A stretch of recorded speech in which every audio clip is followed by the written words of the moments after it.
causes. I'm going to walk through a few of these that are important.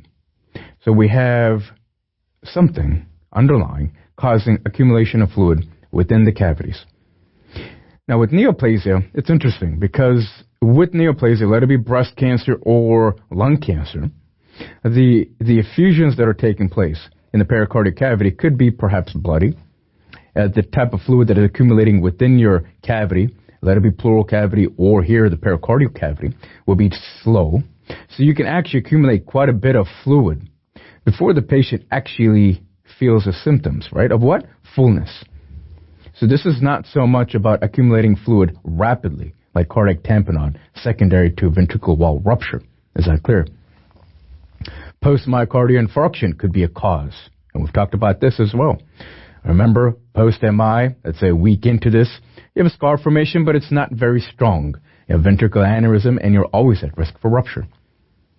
Post-pericardiotomy syndrome, hypothyroidism, viruses, Coxsackie. So Coxsackie we've seen in a bunch of places now. Coxsackie could be a possible cause of pericarditis, could be a cause of myocarditis, and could also give rise to effusions, influenza, and perhaps even echo.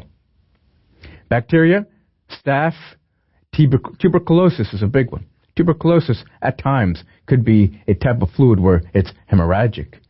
Connective tissue disease, SLE, from head to toe, is often affecting you. Trauma is dangerous. Uremia. Here, I wish to point out, uremia is not something that you are going to measure through labs, per se.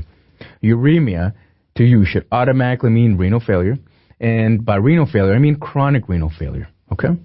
And when we talk about end-stage renal disease, then it's the signs that you as a clinician are going to then pick out in your patient, such as, once again, there's going to be anemia, a normocytic type of anemia, because of lack of EPO. There might be calcium deficiency because there's no proper activation of vitamin D, and so forth, and may result in issues in the pericardial cavity. Drug-induced. All right, so an important slide of the different etiologies of effusion